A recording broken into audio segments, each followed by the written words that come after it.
Hi, my name is Matt Scalarud, president of Pink Media, and I'd like to show you and bring to you this presentation. It's new and it's updated compared to what we used to do in the past, where we used to dive into a lot more of the details as far as how to reach the LGBTQ community online, and including more of a how-to on social media and so forth. So what we're going to talk about today, this overview, it's a bit higher level, but we're going to focus on two main concepts: connect and collaborate. And connect is personal to me.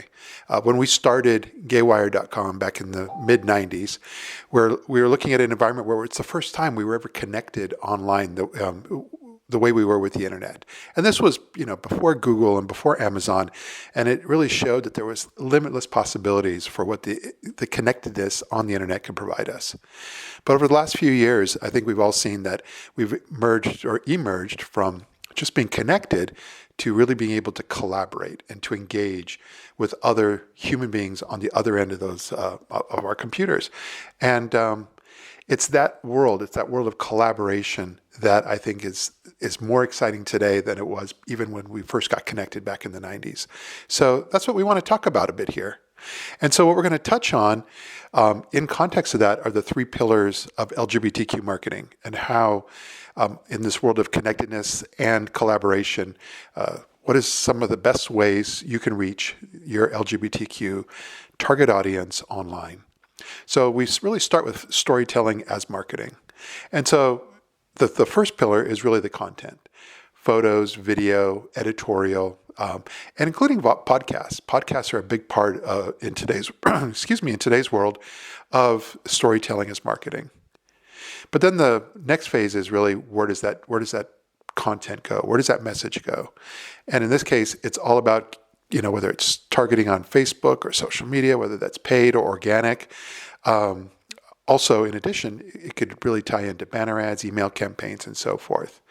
And then being able to measure it on that third pillar. Are we measuring not only the performance, but are we kind of monitoring the conversations that are going on out there and seeing where is our content fitting in? How do we fit in? And are we also engaged with others that are kind of speaking and engaging in our same sandbox when it comes to social media? So this is kind of this is the new slide, and this is kind of the cornerstone of a lot of where we're all going in 2022. But for us, it's really in relation to our clients. So this graph is going to really try to turn the lights on when it comes to social media.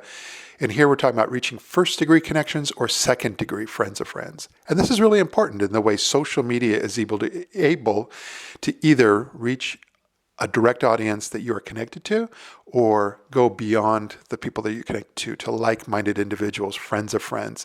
That really allows your posts and your social media activity to really get out there, go mini viral. And then the big second question is it a one-way relationship? Are you speaking to people only? Or is it a two-way, where you're actually able to have an engaged, collaborative relationship with the other people that you're connected to?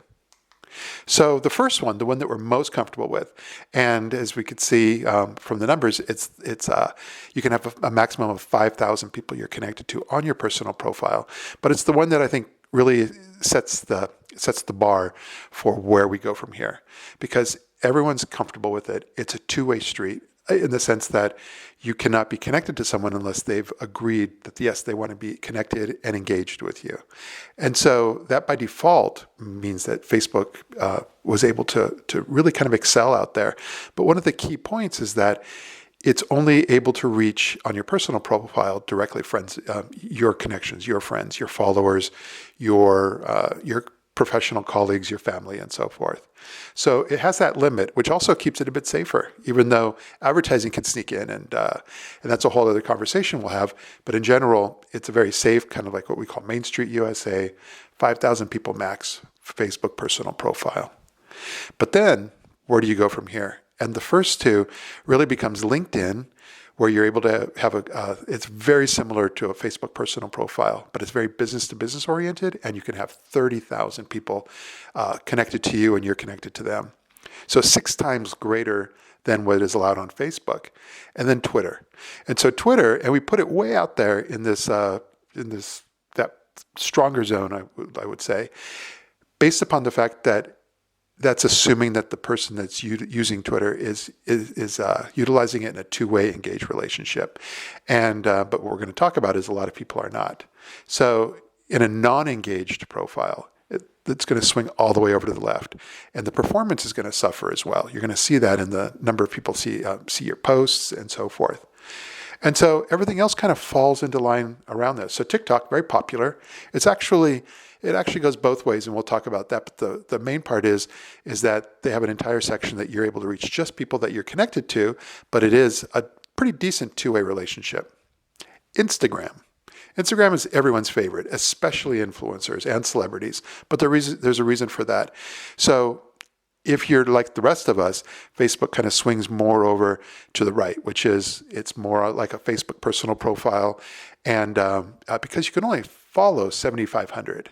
Now you can have 1 million following you, but you can only follow 7,500. But that's the trick, is that to be successful on Instagram, you really need to have 10,000, 50,000, 100,000 people following you. So you have to be able to be very creative in how you're going to have more people follow you than you are following. And so that's what puts Instagram much more into the success of it, is more as a celebrity style profile and so forth. So if you are succeeding on Instagram with a strong following, you're much more over to the left, and it's much more of a one-way relationship. You may engage with a few of your fans and followers, but in general, if you've got 1,000 comments coming in, per day, there's no way you're really going to stay on top of those. So it's going to be a very light, we call it kind of a hybrid between fully engaged and single speaking at people. And so again, for the vast majority of us, we're all in that area that's much more about a two-way relationship, because we don't have as many exciting things to say. But Instagram does have other areas of including when you hashtag. When you use a hashtag, you're actually able to kind of tap into and reach other people that are following that hashtag that you're not connected to. So it's one way to be able to reach people you don't know. TikTok's the same. TikTok has an entire setup where the more popular a post is, it starts to show up in a recommended feed. And the question just is simply, your users, are they using more of the just paying attention to people they follow, or are they looking at that secondary feed that kind of tries to give them outside content and influences and so forth? And then Facebook groups. So Facebook groups have evolved over the years, and they've really become a great way to be able to reach people you don't know, but it's really kind of a one-way street. You're posting on a Facebook group, and you're hoping that people you don't know are going to become engaged with and enjoy and share your post. And then the rest becomes LinkedIn groups, the business pages, and your normal Facebook business page, which there's a reason why you could have 100,000 people following you on your Facebook page, but it's quite often doesn't really get that kind of strong engagement unless you're paying Facebook to really be able to get the word out. However, there are some folks that actually go the extra mile and kind of change their identity online to be their business, and then go out and engage with users and other business pages as the business page itself. So for those folks that put in that extra time, they can actually make that Facebook business page work a lot better. But for most of us, it's over there to the far left, and it doesn't perform very well. But out of all this, where's the power zone? Again, we go back to it's LinkedIn and Twitter. So LinkedIn and Twitter are the only two that truly allow you to reach friends of friends. So when you post something, or you're in your newsfeed and you see things that are there, quite often it's not people you're connected to, but it's things that your friends have engaged with, or your connections and your followers and your business colleagues. And that's power. And both LinkedIn and Twitter, especially LinkedIn, is totally designed only for a two-way relationship, while Twitter can go either way. But if you treat Twitter as, again, very much more human, that there's a person on the other side, that you're showing interest in their posts, they will show interest in yours. And that's how you start to turn this into a much more collaborative environment, and that's how you can succeed on social media. And as we show that, the goal is to be able to really get out there and reach like-minded people, friends of friends, organically, without having to pay extra money to be able to advertise your posts. So this is what we do with the I Love Gay Network, by the way. So the I Love Gay Network is totally designed to be a part of that. The network itself, kind of that inner circle, is about 500,000 followers with it among about 200 profiles on Twitter that really focus on staying true to their niche, whether it's New York, Los Angeles, theater, sports, etc. And it's also how we work with influencers. It's how we find influencers. It's how we stay engaged with influencers. And what we do is a lot of times we'll work with influencers on client projects, but what we'll do is we'll take a lot of their posts and really stretch them out so that they're actually working for the client all year round, 365 days a year. And so there's a lot of different strategies that can be employed to really be able to take a lot of these social media, what we call fireflies. They're online, they're there for a day, a week, and so forth. And we know how to really be able to get those out there to work harder and longer for you. So a big part of what you're able to do yourself, what we do on our end, is really understanding and focusing on the structure of our posts.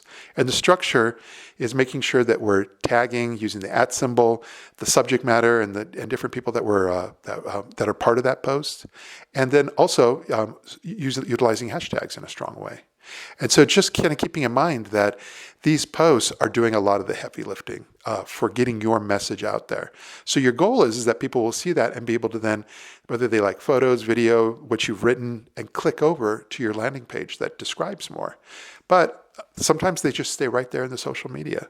And so this one here is showing that video is doing all the work. So that's a video doing the same thing. It's tagged properly. It's a drag brunch in Louisville, Kentucky. And so again, remember that these are doing your heavy lifting, and that you're always putting kind of a call to action in there that links directly to the subject matter that you're talking about in your post. And so this is the last one showing all 4 components: the 4 photos, the content, tagging, the link, the call to action, all of it.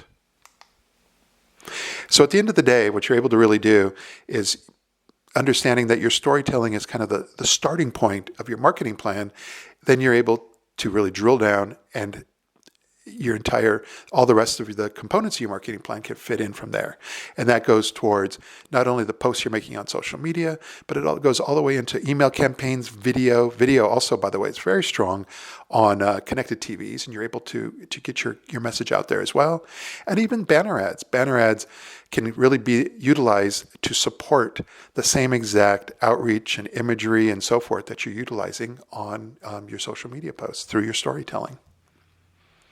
So once you've kind of got your story out there, you've been able to really maximize it organically, our first recommendation is go ahead and then start boosting it, especially via Facebook. And this is showing Facebook's targeting, where you're able to reach not only an LGBT audience, but an LGBT audience, in this case, LGBT travelers who have shown an interest in a specific destination. Also, in this case, Madrid, Barcelona, and we're targeting only those folks that live in the New York area. So you have a lot of control and capability to be able to drill down and target your specific audience that you want to see that message. And you could do that same exact drilling down and targeting, not only on Facebook, but also on Twitter, mobile apps, video, and banner ads. And so once you're able to kind of learn and test and understand what's working well for you on Facebook, we find it probably the easiest and most comprehensive to start with. You can really extrapolate that from there and get your message out there targeted to a much wider audience. And these are the kind of results. Remember, we're talking about that third pillar. How do you know if it's working for you? But you're able to really monitor, these are Facebook examples, and you're able to see not only the results. In this case, it was a LGBT seniors home in Palm Springs, $500 budget, got 10,000 impressions or people that were reached, and then had 854 clicks. And I will tell you that compared to a $500 budget towards banner ads or even email campaigns, it's very challenging to be able to get that kind of result from a $500 budget. And this one here is showing $200. So $200, it was a real estate project in Naples, Florida, targeting lesbians. 15,000 people reached and 1,694 click-throughs. So it's amazing what you're able to do. And you're also able to really drill down and not only measure the click-throughs, but also how are people reacting to your posts? And do they like them? And are they positive likes? Are they strong reactions and love? You get to see all the details of that. Twitter. So these are very similar. These are posts that were made on Twitter. The blue on the left is the impressions that were delivered utilizing a lot of the strategy that we just already talked about, but organically. So it was all free. It was all just through the strategy, through labor, being connected and engaged. This was for DC Pride. We get a post out there. It had video included. And then we boosted that. And all the examples we're using are all around $500 or less. And so we boosted that, and that's the orange you see. So the orange is what was paid for. And so you kind of get a pretty good sense of what you're able to get free, what you're able to get when you pay. And it's amazing the performance that you're able to get. This one here, Visit Britain, and we were able to get another video out there. The organic reach was very strong. 13,945 people saw that post. And you can see that 2,000 watched the video. But once we boosted it and we focused on video views, we were able to really get those video views up there. And then if people liked the video, they were able to click over to the 5-minute version to see the entire thing. And going back to Facebook again, this is just showing more details as far as that exact same style of impressions, click-throughs, and engagement that you're able to measure. And this is just showing the amazing numbers you're able to get with let's just say, limited budgets. And so in a nutshell, that's what we do. We work with clients to kind of get their story out there and then focusing on organic reach, paid targeted reach, and then expanding that paid targeted reach towards almost all aspects of where your LGBTQ audience is located, whether that's video, podcasts, banner advertising on websites, mobile apps, all of it. So anyway, I would just say, we would love to be able to work with you on a project. Please feel free to call us or email us anytime. And thank you for your time in listening to this.